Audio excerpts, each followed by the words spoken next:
Palumanindog, tanan, 2 Timothy. Ako na nang giwali 2 years ago sa atong family Sunday, pero wala mo kadumdum na ato. Amen. And this evening, ako ibalik og wali sa inyo ha. 2 Timothy chapter 1, akong basahon from verse number 1 down to verse number 14. Amen. Are you there? 2 Timothy chapter 1, verse number 1 down to verse number 14. The Bible says, sundin sa iyong mga mata, Paul, an apostle of Jesus Christ, by the will of God, according to the promise of life which is in Christ Jesus. To Timothy, my dearly beloved son, grace, mercy, and peace from God the Father and Christ Jesus our Lord. I thank God, whom I serve from my forefathers with pure conscience, that without ceasing I have remembrance of thee in my prayers night and day. So you can see how Paul loved Timothy, that he prayed for Timothy. And verse number 4, greatly desiring to see thee, being mindful of thy tears, that I may be filled with joy. When I call to remembrance the unfeigned faith that is in thee. Amen. The unfeigned faith, when we see this word unfeigned, it is simply as what? Genuine. Genuine or true or sincere. Faith that is in thee, which dwelt first in thy grandmother Lois and thy mother Eunice. So nakita tanay family din ay lola, amen, ay mama, og na ay anak. And I am persuaded that in thee also. Paul the apostle was talking about the faith, the unfeigned faith, nga nakit-an niya kang Timothy, nga nausab kang lola Lois and mama Eunice.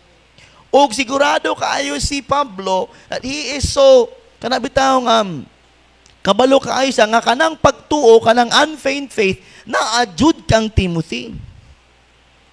Now, verse number 6, wherefore I put thee in remembrance that thou stir up the gift of God, buti pa sabot, use it, amen, stir up the gift of God which is in thee by the putting on of my hands, or see my practice, see my doings.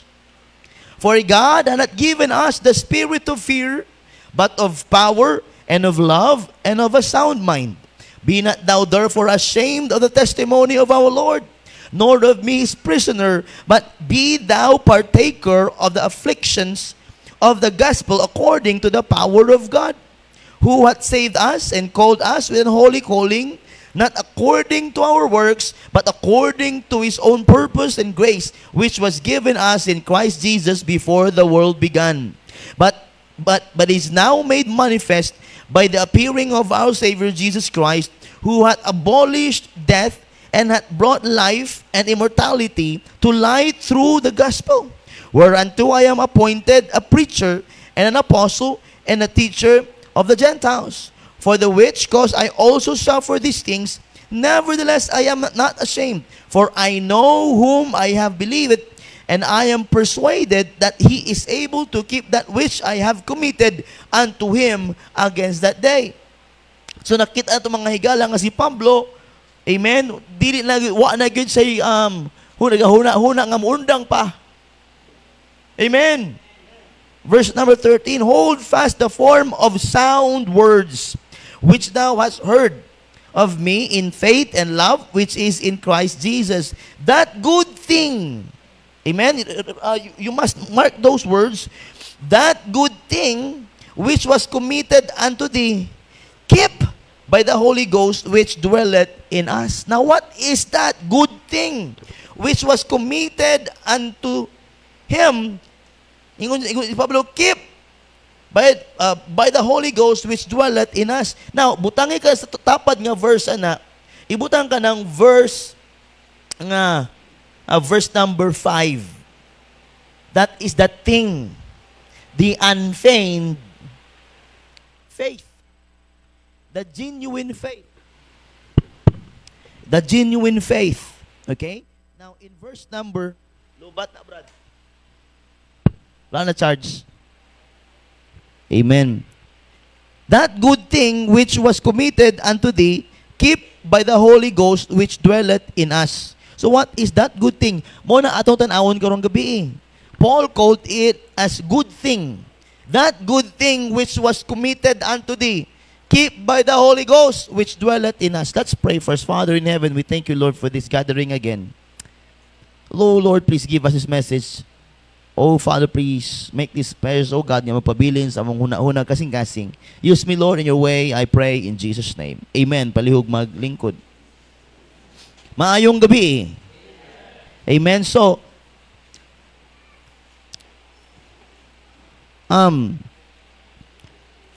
it's our family month. And I hope and I pray, una pa nga Domingo, first Sunday of the month, that you should be learning how to love your family. Amen. I told you this morning, bahalag wala kay imo. Bahalag wala kay mga properties. Bahalag wala kay mga bank accounts. Bahalag wala kay mga bagay-bagay nga paraan ni kalibutan na dagko. Bahala na lang wala. Basta na ay family. Amen. Usahay, dili ni bag-o. Usahay. Are you listening? O sisibog akong aircon. Usahay baya.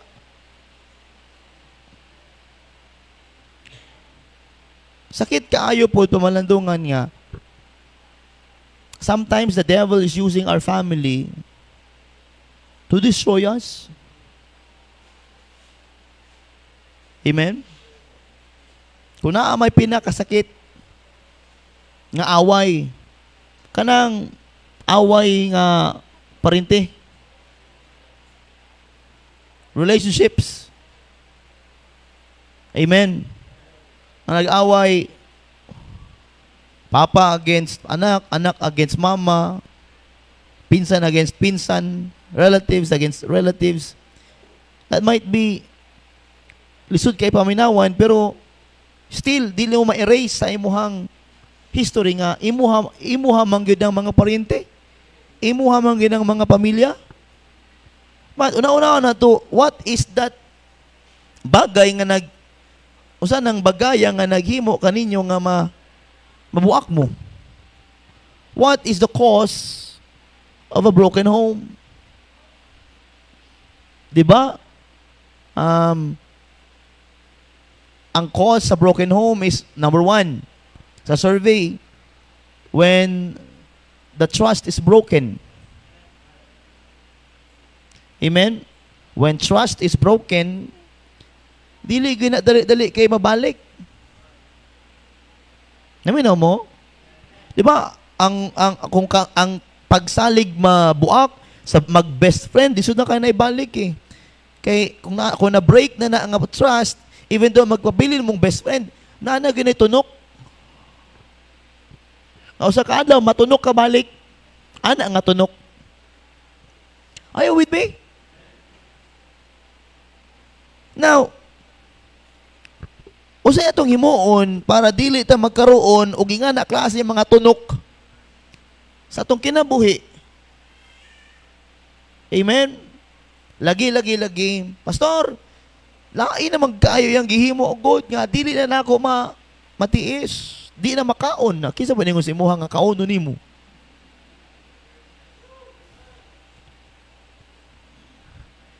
Amen. Apa to gi-post gabi eh. Akong gi-replyan nga anong di mo ka nag-agi?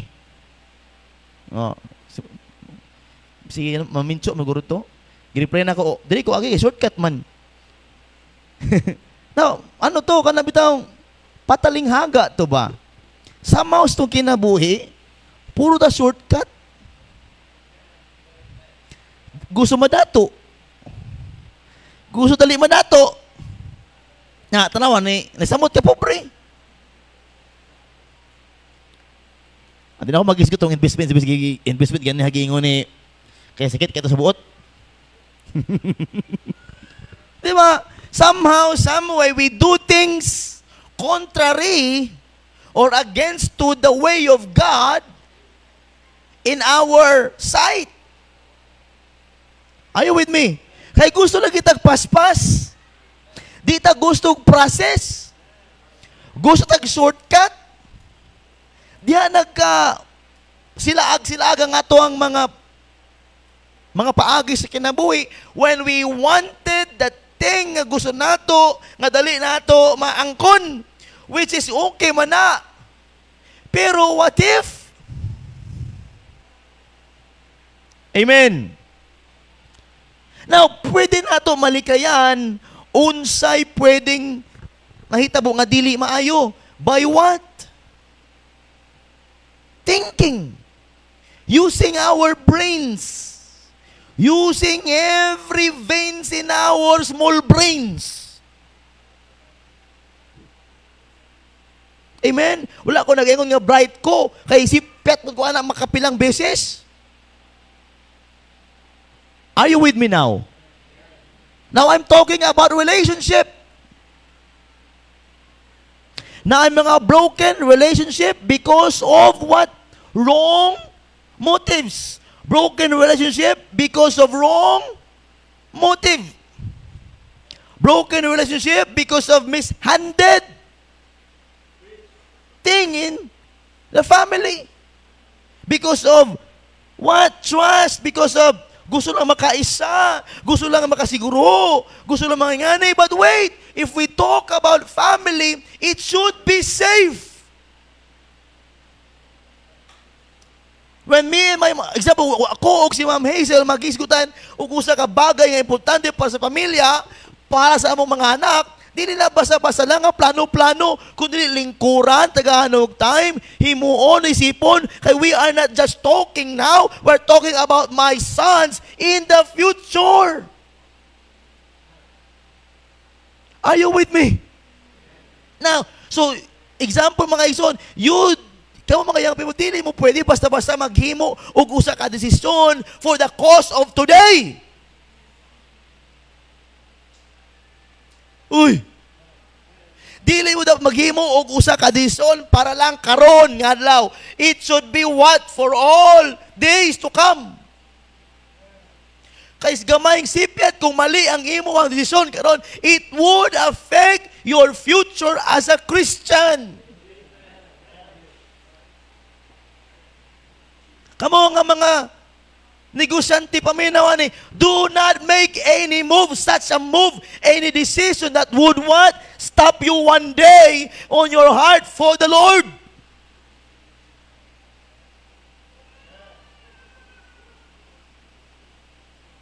Usaya nga itong negosyo ang mahimong babag. Wala mo ko negosyo, inyong negosyo. Every decision should be what? Lingkuran, ampuan, kay what? You are not just be dealing with this kind of trouble just today, but it will be day after day after day. O ang pangutana, if you got this thing that you are planning to, maabot daw sa kaadlaw, basig di ka nakasimba. You must be a what? Full-time Christian and a part-time this and that. Kung trabahante ka, full-time ka Christian. Part-time ka trabahante. Estudyante, you are a full-time Christian and a part-time estudyante. We should be a full-time Christian every day. Kaya usahin mo ng part-time ang pagsimba, part-time ang pagpangalagad. Ang kaluwasan sa Ginoo, wa niya baghihatag part-time. Giluwas ka niya, full-time. Amen. Now we must be in the church from now on unto the day we die. Tanawin ko ni Pablo din in verse number 12. For the which cause I also suffer these things, nevertheless I am not ashamed. I might be suffering as a Christian, but I am not ashamed. Nga naman, yung ni Pablo, for I know whom I have believed, and I am persuaded that He is able, what? to keep that which I have committed unto him against that day. I might live a hard life as a Christian. I might live a troubled life as a Christian, but I am not afraid and I am not ashamed. Why? Because I have the Lord. Ingon ni Pablo, dili wa ko nahadlok kong sakiton ko bilang Kristohanon, wa ko nahadlok nga magka-problema ako kinabuhi as Kristohanon, kay kabulo ko kinsay akong gisaligan. Amen. Sa susaya to? Kanta?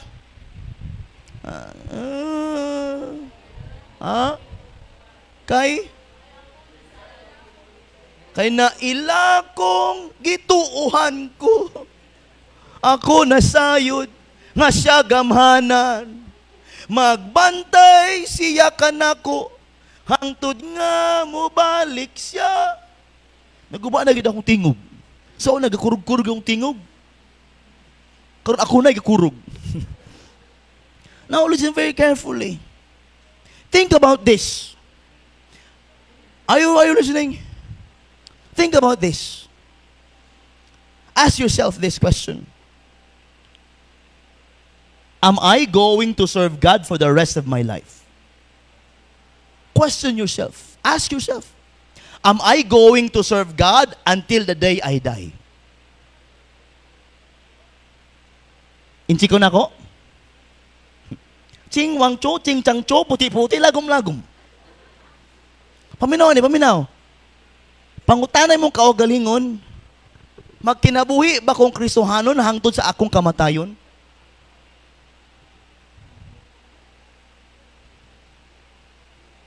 Remember, Jesus has 12 disciples and only one did not follow. Balik ko na ko. Jesus Christ has 12 disciples. Ug usa lang ang wa kapadayon. Balik ko na ko. Na ay 12 ka disipulo ang atong Ginoong Hesus, unya usaray wa kapadayon. Basi ikaw tong usa. Amen. Makapangalagad ba ko sa Ginoo hangtod sa akong kamatayon? Am I going to live in this church for the rest of my life? Am I going to stay in this church for the rest of my life? Am I going to read my Bible for the rest of my life? Am I going to pray, have time to pray until the day I die? Am I be a happy Christian until the day I die? It's all because it's all about our decision as a Christian from now on hangtod sa atong kamatayon. Are we going to serve God until the day we die?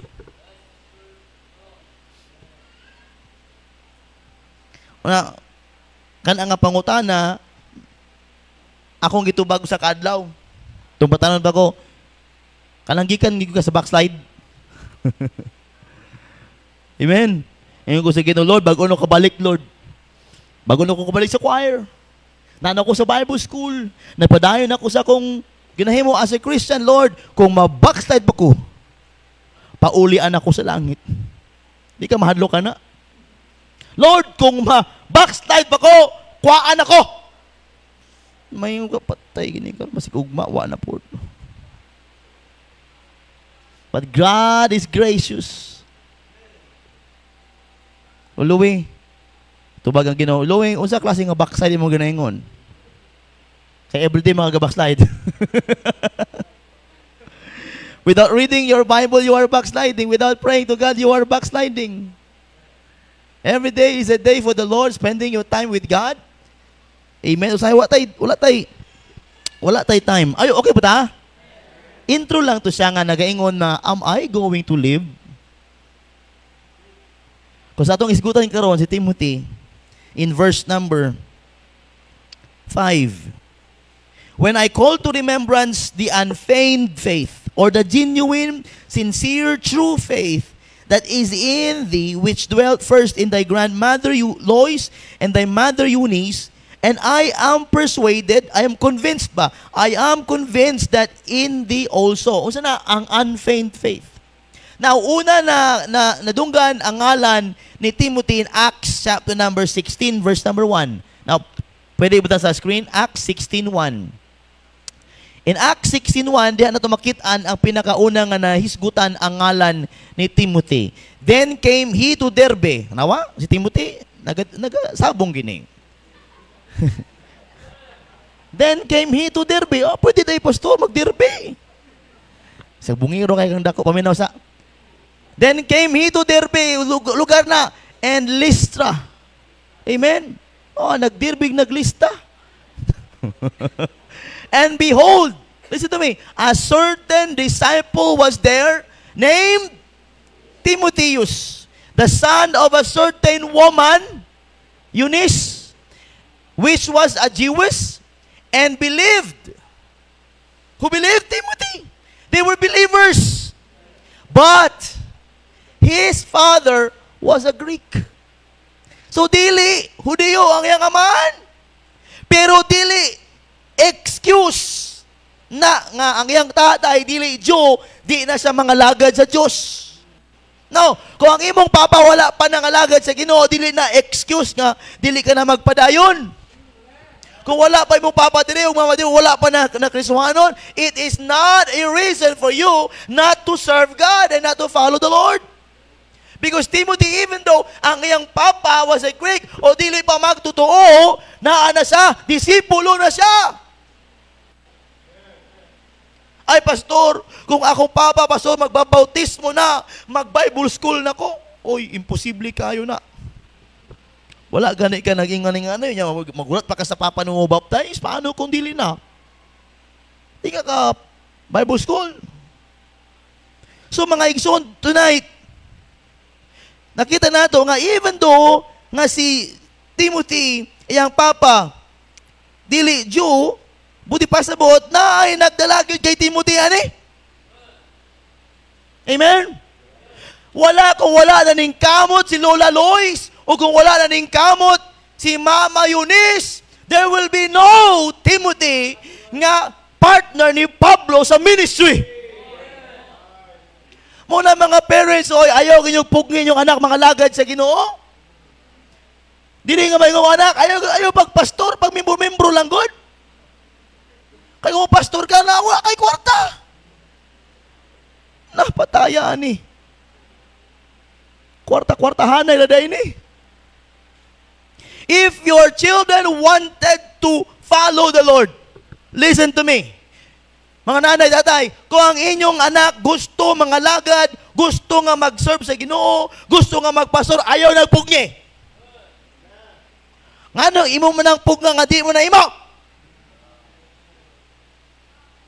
Amen? Ay, pastor, unya sa magpastor, unya sa mag-Bible school ka ng professional na siya, ka na may kwarta na siya, kaya sabing buhion, na wala, nagpadako ng anak para mag-provide para sa imong katigulangan.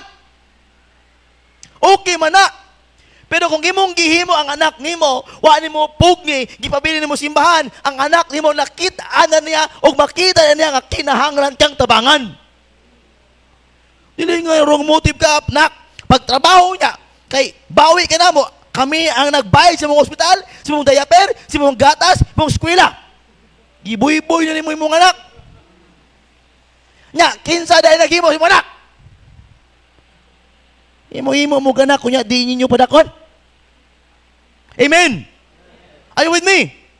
Young people, listen to me. Dili man nato responsibilidad sa pagpakaon nato mga ginikanan. Pero ginikanan nato sila. Family ba?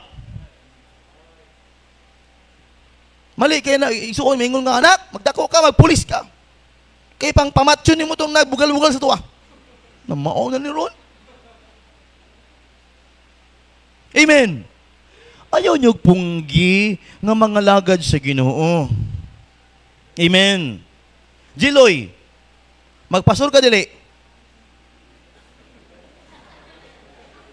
Tarong-tarong nga tubag diha. Luigi, tarong nga tubag. Tarong nga. Amen? Si Kyle, ginawa magkina ko na tuluy nga magpastor. Pero nakita mo yan si Papa nga, magpastor daw siya, kaya he wanted to be like Papa. Natubag pumanghod, ako pod. Kay si Papa, murag king. Sugo diri, himo sa mga tao, ganahan, di ko na. Bugoy ni batahan eh. Gusto sa magpastor, kay si Papa daw, daghan daw mga slaves. Asa man ka nagtan, unsa man na imong pagsabot na?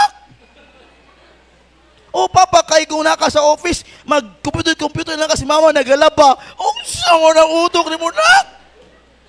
Wala man ka nag-work pa. Mauni ron. Tubagon siyang makuya, si Papa nag-study. Nag-YouTube man siya, kuya, nag-YouTube. Ginawa ng anak. Papa, wala man katrabaho, si Mama nagalaba, si Mama nag-cook. You are like a king. Muna, gusto ko mag-pastor.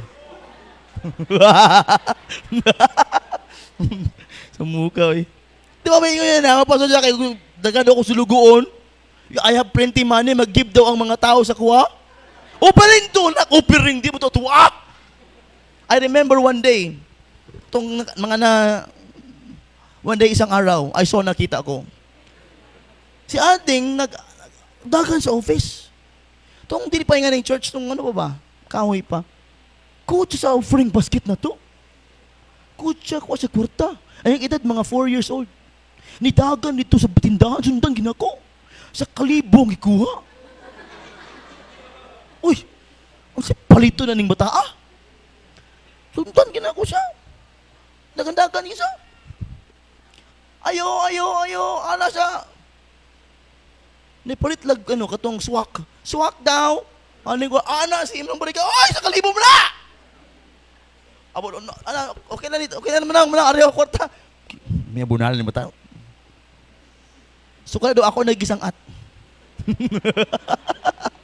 You know what? Una sa bata. Nga na ang, may na si Ading kay 4 years old. Dahil mo niya ito nga ito. Pero, uban sa inyo ha, mga 16 years old mo, mura mag-ading utok. Now, please listen. In our life as a Christian, ang kinabuhi ko sa troubled kayo eh. But, dili si Lois, dili si Eunice, naasa kasing-kasing train up a child in the way he should go, and when he is old, he will not depart from it. Mo tang iwali ganihang buntag, right? Si Lola Lois, si Mama Eunice, ilang gitrain ang apo anak, hangtod nga nagdako, wa yun mi biya sa pagpangalagad sa Ginoo, even though his father was a Greek. Amen. Naagining unfeigned faith. I entitled this message tonight, The Legacy of an Unfeigned Faith. Ang legasiya sa usa ka pagtuong sinsiro. Legacy. Usa man ning legacy? Legacy means the long-lasting impact of a particular event, actions, or decisions that took place in the past or of a person's life. Legacy means nakita nimo nga imuhang gi-adapt pod o mauna mo na imong practice. Are you with me? Dr. Jose Rizal na as legacy nga gi-impart sa tuwa. Unsa man to? Ang quote na, ang di marunong magmahal sa sariling bayan, ha? Ang di marunong magmahal sa sariling wika ay mas mabaho pa kaysa medyas ni Jason. Malansang isda, di ba na-impart sa tuwa? We should be loving our what? Language. That's a legacy. Si Andres Bonifacio, KKK. Kataas-taasang kagalang-galangang kadangas-dangasan. Diba? That's a legacy. And he fought for our rights as a Filipino. That's a legacy. Amen. Now, what kind of a legacy are we following on? Now, parents, listen to this. Your young Timothy was greatly influenced by his mom and grandma to serve the Lord. Parents, Parents has only two options in influencing their children at home. Una, influence them to serve God, or letting the world influence your children. Duha, kabagay-bagay, how will we influence our children? Kita ang mag-influensya sa ilaha ng mga lagad sa Ginoo, o ang kalibutan ang mag-influence sa ilaha nga sa kalibutan sila nga magpirmi? Parents, think about that. Kung dili ikaw magtudlo sa Diyos nung mga bagay-bagay sa imuhang anak, no kinsa man. Kaya kung dili mo tudloan ang kalibutan, maoy magtudlo. Young people, listen to me. Either you'll give your life to God, or you will throw your life into the world. Two things a young people will do in his life. Two things a young person may do in his life. Either you will give your life to God, or you'll waste it in the world. Either you will give your life back to God, or you will waste your life in the world. Inga na lang. Two ways you will live your life as a young person. Give it to God, or waste it in the world. Are you with me? Are you with me? Legacy. We should be talking about legacy. Now, young people, listen to me. Kung imong mga parents wala pa manangalagad sa Ginoo, make a legacy. Dili ko gusto nga magkaroon og nga na klaseng pamilya nga wala sa simbahan, wala sa Ginoo, wala nang alagad. Ako, bisan ang pamilya wala nang alagad, ang mama wala nang alagad, I will make a family one day that my family will serve the Lord all the days of our lives. Ingon ni Joshua, di ba, choose you this day whom you will serve. But as for me and my house, we will serve the Lord. It's a choice. This unfeigned faith, the legacy of an unfeigned faith, na itulo ka bagay dinhi. Now in verse number 5, when I call to remembrance, are you still following? When I call to remembrance the unfeigned faith that is in thee, which dwelt first in thy grandmother Lois, that's number one. This legacy of an unfeigned faith, mga igsoon. Listen to this. This legacy of an unfeigned faith. Kung naa kay unfeigned faith, mga igsoon, are you with me? Parents, are you with me? Mga nanay na, are you with me? Mga tatay, are you with me? Di ba? Kung naa kay legacy sa pagtuo nga sincero, kana nga pagtuo, mga igsoon, it is what? That's number one. Kana nga legacy, kana nga unfeigned faith, gikan na siyang lula. Ayo. Kanang unfeigned faith, gikaro ni Pablo, nga kanang unfeigned faith, nga naapod kang Timothy, gikan na siyang lula, nakita na ni Pablo, siyang lula. Buti pa sabot si Lola Lois, number one, she initiated this legacy. To initiate means, mga iyahang gitsugdan, iyahang gihimo, kung unsay gitudlo sa Biblia. Amen. Ang kulang sa ato, mga igsoon, to initiate lang kabalutaana, pero wa na to gihimo. We never initiated that. But if we know nga mauni ang dapat sa pamilya, we should initiate it. Atong initiate means to cause or a process of action to begin. Kung gusto ka magkaroon og unfeigned faith, sincere faith, genuine faith, kinahanglan mo sugdan karon, initiate it. Kung di man karon nimo sugdan karon sa man. Ana makalimot na ka? Dagan sa tuwa nakadungog sa mga bagay-bagay ba? Nga importante, nga tinuod, nga maayong prinsipyo, pero hangtod lang dire, wala na to gisugdan o wala na to gi-initiate. Maayo mo nga bagay, nganong wala man mo gihimo, usay maayo lang ka sa advice. Maayo kay kang mo advice, pero tinuod lang ang imong advice wa gyud nimo himo. Maayo ka mag-advise sa mga love life na. Amen. Maayo ka mag-advise sa mga love life. Pero wa gyud mo ha. Maayo ka mag-advise sa mga nganing mga experiences, pero wala si mo ha. Because you never initiate it.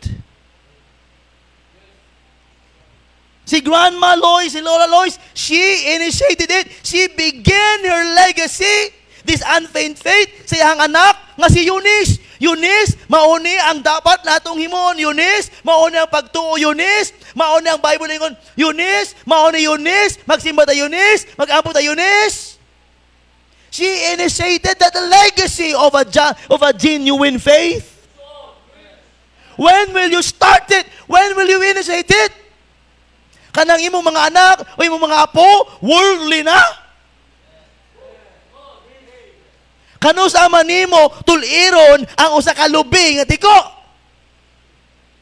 Di ba kanang bata pa, kanang ma-twist pa? Because you cannot straighten a coconut tree kung kana 3 years na. Na habang bata pa ka ng hiwi nga kinabuhi tulira na, initiate faith. Ayaw ka hadlock parents, oy. Pasasakto mo ginahimo, pasa biblical, ayaw ka hadlock, padayon. Initiate ang devotion. I-initiate ang Bible reading. I-initiate ang pag-ampo. I-initiate ang pag-faithful sa church. Initiate it. Why? Kay naa kay Eunice o naa kay Timothy nga nagatanaw sa imuha.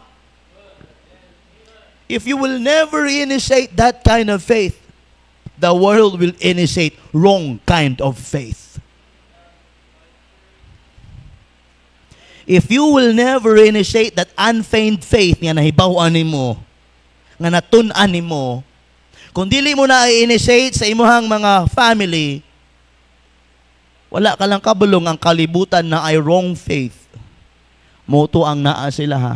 Nasayang na lang imo natun-an nga unfeigned faith. Are you with me? Kulang lang nato i-initiate lang. Muna si Joshua nag-ingon siya nga, ask for me. He initiated that unfeigned faith. Ask for me. He made a decision. Joshua said, I will do this. For me and my house, we will serve the Lord. He initiated that unfeigned faith. He initiated a legacy of an unfeigned faith. Kinsa man dapat matudloan na? YouTube? Amen? Amen? Ako na binaw ba? The best thing we can do is to initiate the good thing. The good thing that we can do is to initiate that good thing. Initiate. Himoa, sugdi. Amen. Kulang sa ato mag-initiate. Si Lola Lois, dili, ingon siya, tawa ingon ni Pablo in verse number 5, I am persuaded that in thee also I am convinced ka ng unfeigned faith. Naapod sa imo, kay gikan man na kay Lois. Gikan man na si mong Mama Eunice. Kanaon sa ilang faith, sa faith si Lola nimo, sa faith sa imuhang mama, kanang faith nga na sa imuha, gikan na sila. Why? Because your Lola initiated that legacy. Klaro ba? Klaro ba? We should initiate that kind of faith. Unfeigned. Unang wala sa ato because we never initiate. Amen. Kaning lights na i-switch. Amen. Kaning lights na to may switch. Kung atong i-turn off, di na musiga. Amen? Kung atong i-turn on, switch on, musiga. Kung gusto nato nga magpabilin sang siga, dili nato i-push ang off. Sa kinabuhing Kristohano nato, sa itong family, ang pagtuo, ang unfeigned faith, dapat kinahanglan na kaon. I decided that this faith, magpabiling gasiga. And you will never let somebody nga ipalungo na because you wanted that kind of faith. Bahalag mapunder ng lights nga na. Bahalag mapunder ng lights nga na, magpabiling ng singga, kay maunay akong gusto nga magpabiling gasiga. Unfeigned eh. Kisa palungon ni mo na, lagi, di mapunder. Pasigig palong, mapunder na nuna. Mas mahay ng kandila, sigig siga, hangtod maupos. Nga naman, pastor, mas mahay man na pastor nga, kung hayag na, palungon siya. Oh, we're not talking about the day or an hour, pasigawan na palungon. We're talking about the use. The usage of the candle. Amen. Bahala nga magpabilin siyang siga, basta mahimo ang iyahang purpose nga maghatag kahayag hangtod siya mapalong. Tagang Kristohanon, on off. Naguba ng switch. Punder na pud. Padagang Kristohanon, bisag giabug-abugan na, bisag daghan na kayo mga kagat-kagat sa mga mananap, gasigang, hangtod siya, naghinahin na, nagkurap-kurap na siya. Are you still following?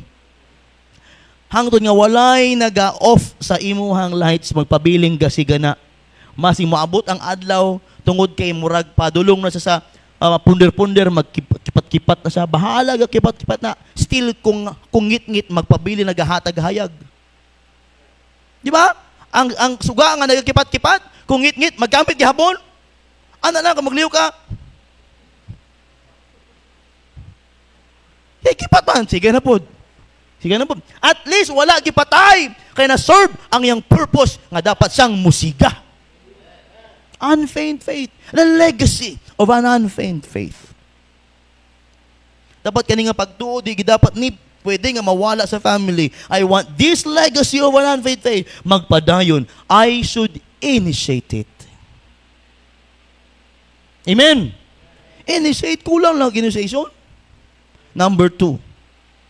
Now na, but in verse number 5. When I call to remembrance the unfeigned faith that is in thee, which dwelt first in thy grandmother Lois, so that what Lola Lois initiated that unfeigned faith. Muna naakang Eunice, nawa. And thy mother Eunice. So nakita ni Eunice, nakasabot si Eunice na maoning pagtuo siyang mama. Amen. Maon na tulo ni Mama Lois. Amen. So gitulo ni Lola Lois kang Eunice. Amen. Tanang ginatudlo ni Lola Lois kang Eunice na angkon ni Eunice nga nakita ni Eunice ang pagtuo siyang lola diha sa Ginoo. Muna si Eunice pod nagpabiling nagapangalagad sa Ginoo because number 2, that legacy of an unfeigned faith, it was illustrated to her. Gi-initiate ni Lola Lois na illustrate kang Eunice. Kaya naikitaan man ni Eunice kung unsa ka-importante o kung unsa ka-nindot kaning legacy of an unfeigned faith, iya pong gitudlo sa iyahang anak nga si Timothy.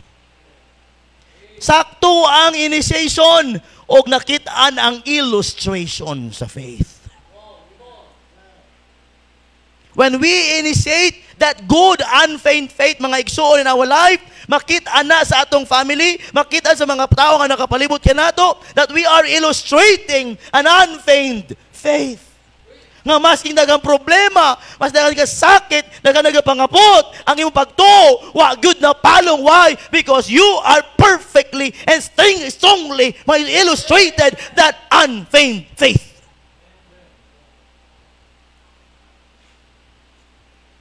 Kulang sa mga tatay, atong i-illustrate, di lang hanto diri. Di na to pwede nga ipabilin lang diri. Atong i-illustrar. Kundi maminaw ang atong mga anak, sa atong ginatulo sila ha, illustrate. Illustrate prayers. Ipakita gyud sa imong anak na nagaampog yun ka. Oh Lord God, ang akong anak wa na simba-simba. Oh Lord God, akong anak wa na nagabasa ang Bible. Oh Lord God, ang among anak wa na nagauban-uban sa among pagsimba. Lord God, ipakita sa imong anak na nagaampo ka sa Diyos. You are illustrating faith. Hindi naman ka pwede nga mag-yaw-yaw-yaw if they will never listen verbally. Illustrate. Basa kag Bible sa inyong sala, kusgo nimo para makadungog pud siya. Ampo ka, pakita gyud siya. Simba gid ka. Ipakita sa imong anak nga unsa ka importante ang pagsimba. Illustrate faith.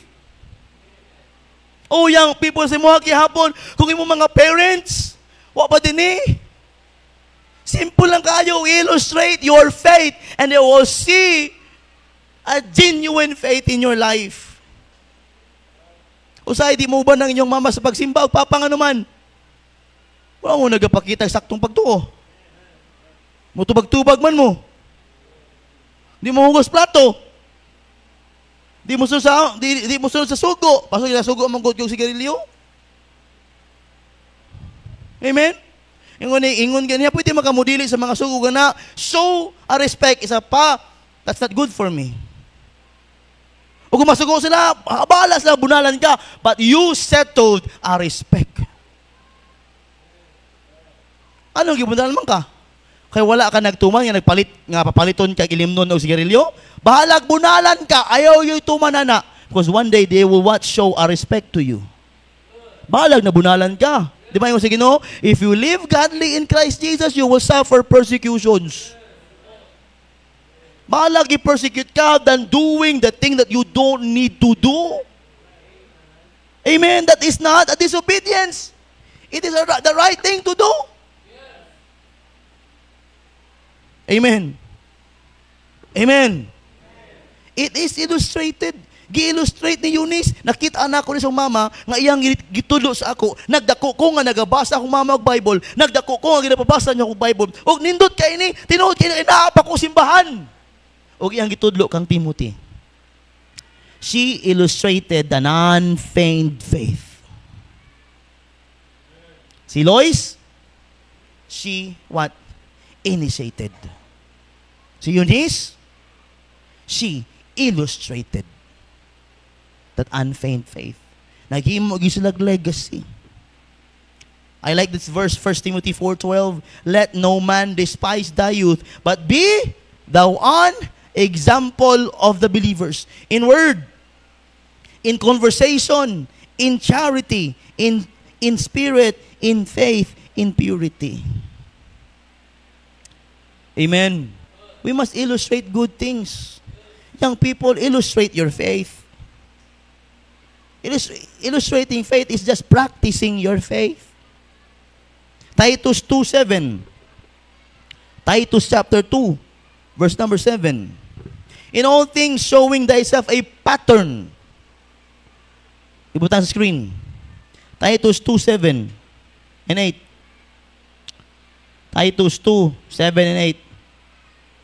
Asa man? In all things showing thyself a pattern of good works. In doctrine showing uncorruptness, gravity, sincerity, verse 8. Sound speech that cannot be condemned, that he that is of the contrary part may be ashamed, having no evil thing to say of you. A pattern or illustrating something. We must illustrate faith to our Timothy. We must be illustrating that unfeigned faith. The Bible says, let your light so shine before men that they may see your good works and glorify your Father which is in heaven. I remember the one lady in our church. Wala siya nagsimba na. Why kang iyang mga parents, persecute siya. Ginaingon niya, ikaw yung hindi ka katilaw. O mga, ilim nun, di ka katilaw mga lamian ng kalibutan na kung mapabilin ka na simbana. Grabe nga ano, no? Di ka kaya buyab o ano. Di ka kadisko-disko. Mapabilin ka na, lagi. Bawal ba? Dakang bawal na simbana. Grabe nga, mama. Naisimbahan nga, tinuuray nga, nagapalanggas yung anak, kunya, pahimuon, nagdisko.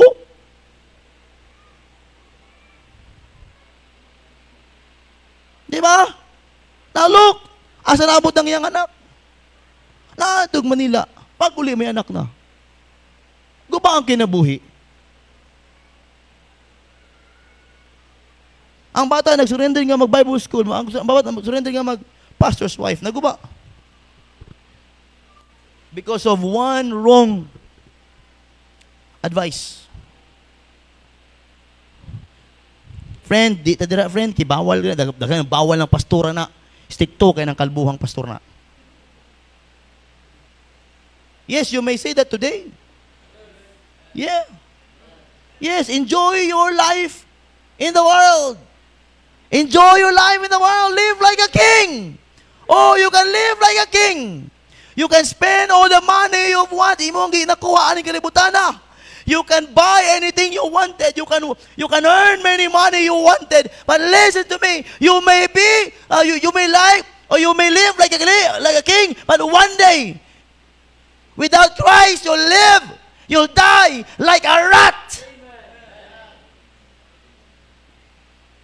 Yeah. Live like a king in this world. And one day you will die like a rat. Grabe no, naagi mama ngayon nga na. And one day, mag-regret gid na siya. May mga ganyan, mga mama, ayaw ginyog, pugngin yung mga anak, nga mga lagad sa Ginoo, nga magpastor o magpastor's wife o missionary. Kaya namo na pinaka-nindot o pinaka-the best nga trabaho aning kalibutan na. Kita mo na, daghan niya, tao sa kalibutan, pero gamay lang mga pastor, gamay lang missionary. Why? Kaya wala man na gina-practice, wala man na ginahimo. Ang tanang mga tao sa kalibutan, ang mga utok, generic. They never believe that one day we will stand before God and God will judge us according to our deeds. Do not live for this world. Never live for this world. Yes, we are in this world. We're living in this world. But do not live for this world.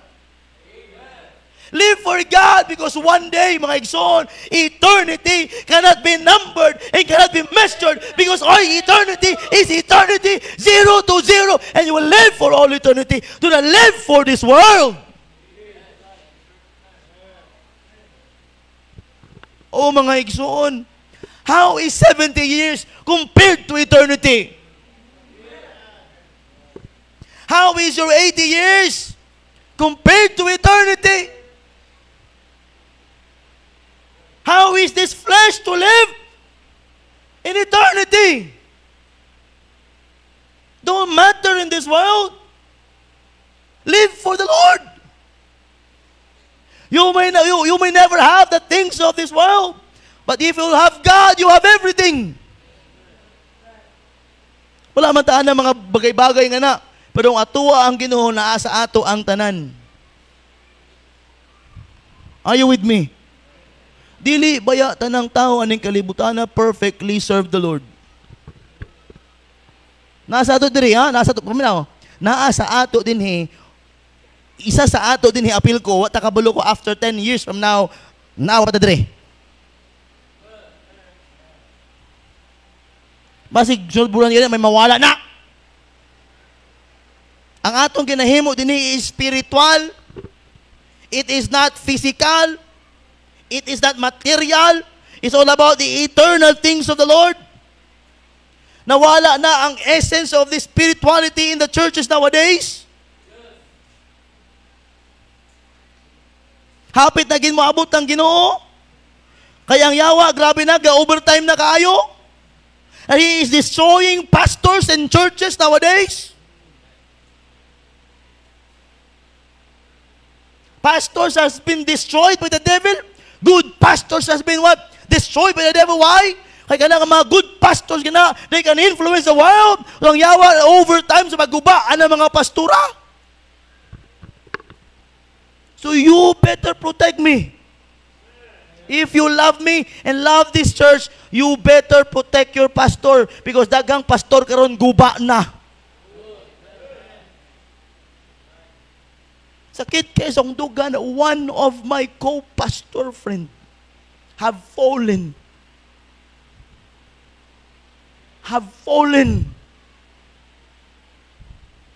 Sakit kaayo sa dugan nga ang usak ako kapaborito o pinangga nga mga pastor best friend in the ministry have fallen.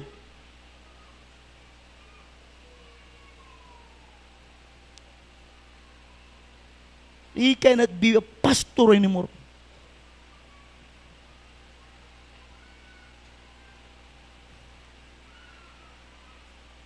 Because the churches has been too cocky. Members has been too cocky for their pastors. What I mean, wala mo'y pakialam ba sa kinabuhi sa inyong pastor that you need to protect, you need to love, you need to preserve. I am not telling you this because I am your pastor. I am not worthy to be treated like that. But anyway, I want to serve God for the rest of my life, preaching God's word, but I need your help.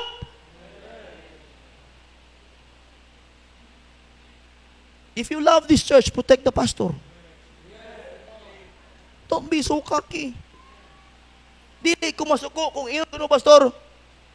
Delikado ka na. Why? Because it is your job.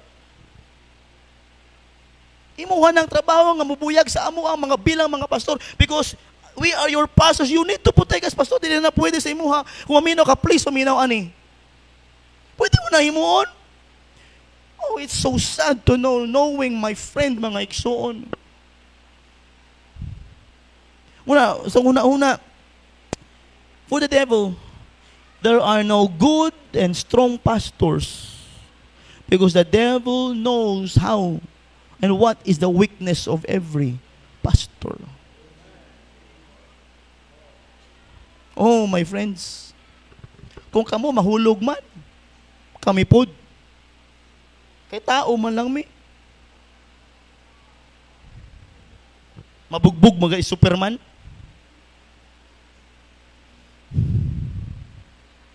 Are you with me? Your pastors has been praying for you.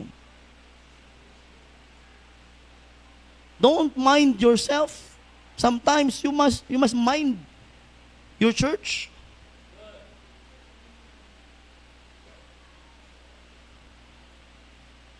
Wala ka malo kung hantod kalusalan ko din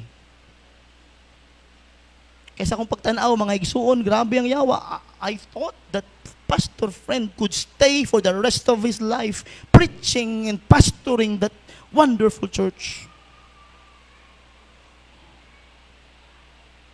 But sadly to know, the devil got him.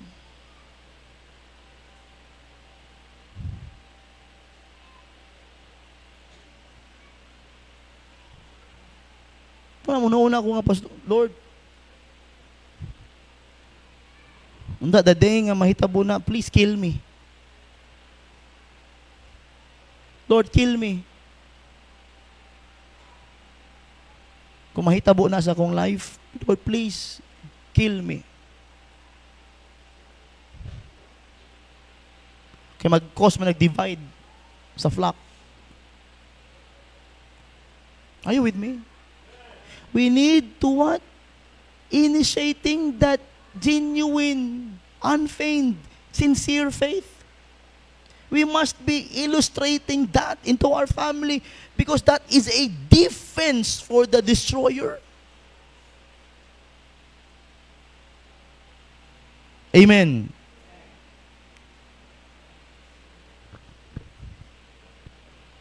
Hello? The devil is strong.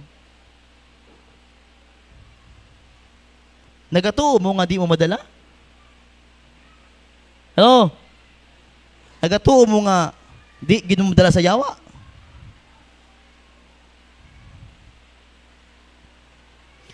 To tell you this, Dili tanang offer sa kalibutan para sa imuha nga faithful Christian sa Diyos.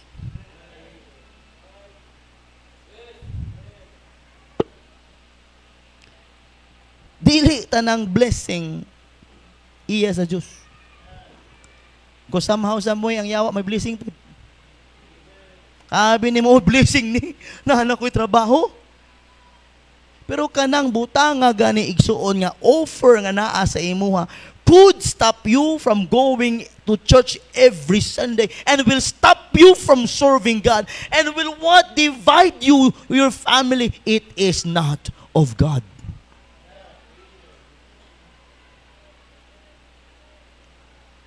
Are you with me?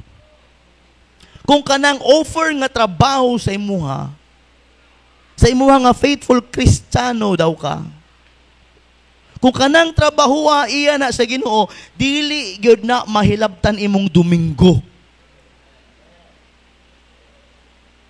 O kung mahilabtan man imong Domingo, di na para sa imo kung faithful ka. Pero kung dili ka faithful, hala, dawata. But listen to this. Sunday is the Lord's day. Bilib kayo kung Maria gani, grabe pangitag trabaho ni. Hindi na mapagtiwan na ihang Domingo, kundi kasimba murag matay. Why? Because she is a real Christian. Nasayod siya, unsa iyang kasing-kasing dapat Domingo when sinaa sa simbahan. Why? Oh, mga igisundali, kaya matukhang sa kalibutan. Dili tanang offer aning kalibutan na iya sa Diyos, kay kadaghanan iya sa yawa. Amen. Ikaw nga faithful kay ka, ang pinakauna nga gubon sa imuha ay imong Sunday good. Wa ka matikod na. Ang pinakauna nga gubaon sa imuha bilang Kristohano o membro ng simbahana, ang offer sa yawa nga gubaon niya imong Domingo.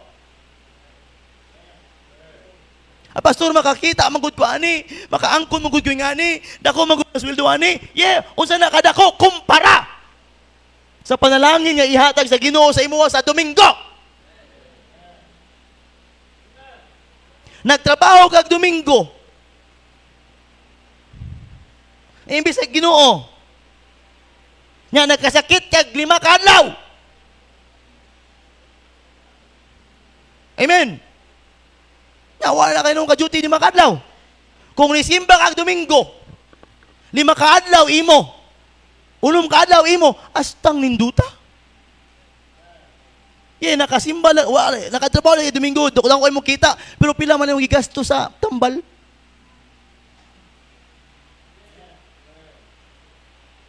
O kung wala man ka na unsa, tanawa yung pamilya, sila lang nagsimba, tulang, imong asawa, imong anak. Nga, nagtulo kasi mong bata, nga okay rin magtrabaho Domingo.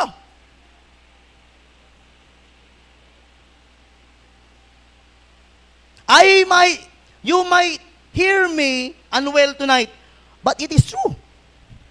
I am telling the truth. Diba? Trabaho lang mo dito na, kaysa papa magtrabaho sa karong Domingo ha. Yung imong anak nakadungog, walay sa simbahan nga, dapat Domingo na agad ka. You are teaching your child to skip church. And that is not favorable. Okay lang kung di ka nakatindog, ma-absent ka sa church. Pero as a Christian, we need to be wise because the devil is too bright. Ano? Kung na may gubaon ng yawa sa imuha, una gid ang Domingo. Hibaho na, kay tinuod na. Domingo lang ta makaatubang sa tong Ginoo, makapamilya sa tong Ginoo, nya kwaon pagyud nimo. Okay lang kung mga emergency. Pero wa kay ginahimo just to cool down things. No, it's not right. Hiluma ba diri? Oh, I am your pastor, I am protecting you. I am telling the truth. Hello? I am telling the truth. If you find this preaching o kaning statements nga contrary to you, listen to me. How's your faith? Sunday is our best day. Sunday is our best day. For a Christian, ang Domingo ang pinaka-exciting adlaw. Because I will meet God and I will hear from God. I will fellowship with my brethren. Number 3. This legacy of unfeigned faith, it was initiated. Amen? And it was illustrated. And number 3, lastly, balik in verse number 5. When I call to remembrance the unfeigned faith that is in thee which dwelt first in thy mother, the grandmother Lois, and thy mother Eunice, and I am persuaded that in thee also. So it was initiated.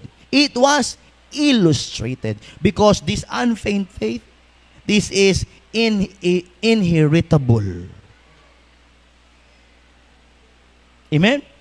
Because this unfeigned faith, it will be inherited. Because this faith is inheritable. Namamana.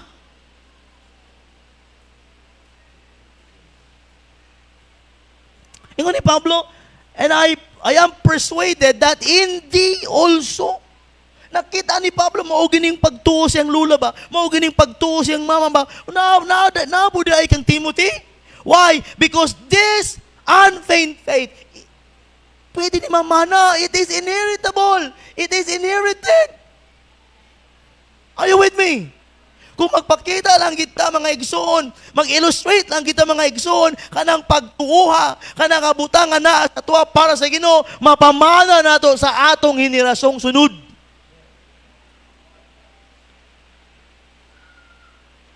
Amen. Mao siguro nga imuhang mga bata wala nangangagad sa Ginoo kay di makit-an sa imo. Be, unsa pa nila himuon ang wa nila makita. This is inheritable. Namamana. Unfeigned faith. Ninduta no? Nga lagad ka sa Ginoo.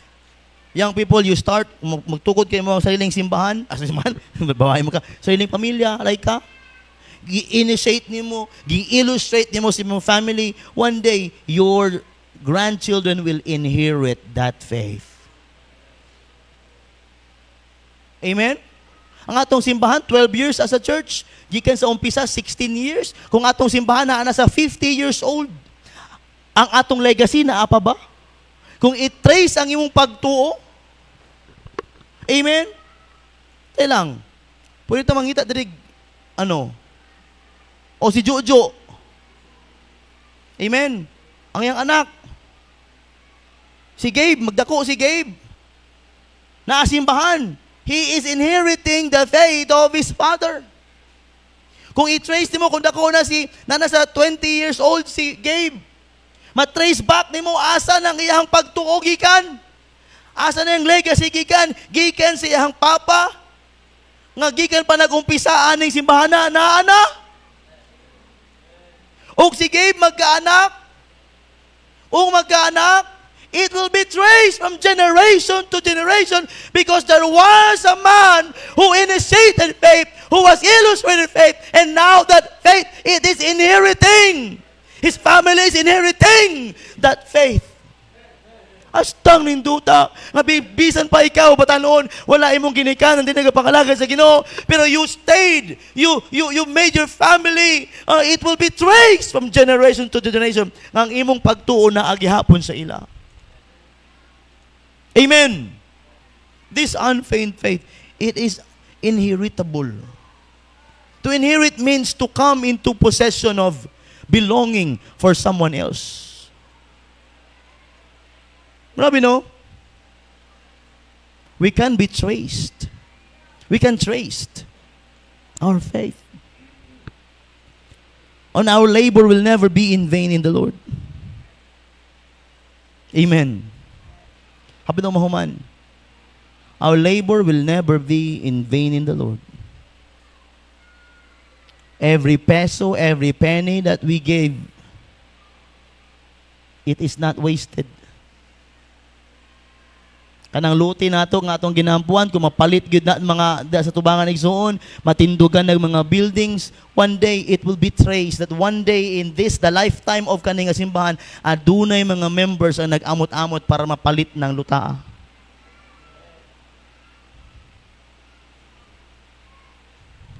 The world has been producing wrong churches. The world has been producing wrong kind of worship.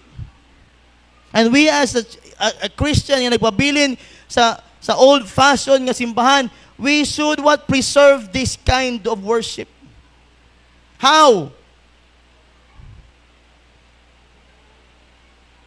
Initiate, illustrate, because one day it will be inherited. Amen. You know what happened to Timothy? As how Pablo gave his life for the ministry. Si Pablo, gihatag niya iyang kinabuhi sa buluhaton sa Ginoo. Timothy dies also giving his life for the church.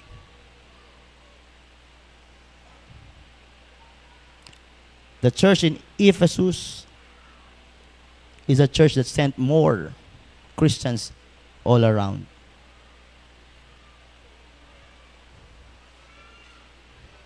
Kung kita nga mga Kristohano nowadays in this generation, kung di ta mag-initiate, di ta mag-illustrate, let's do not expect ang pagtuo same gihapon karon o sa una. Next time. Let's go back sa family nimo. If you will never initiate faith, if you will never illustrate faith, how can your children inherit that faith? Be? Kung dili ka mag-initiate sa pagtuo, kung dili ka mag-ilustrar sa pagtuo, paano man mapamana nimo? Tonight, the message is very simple. Think about legacy of an unfeigned faith.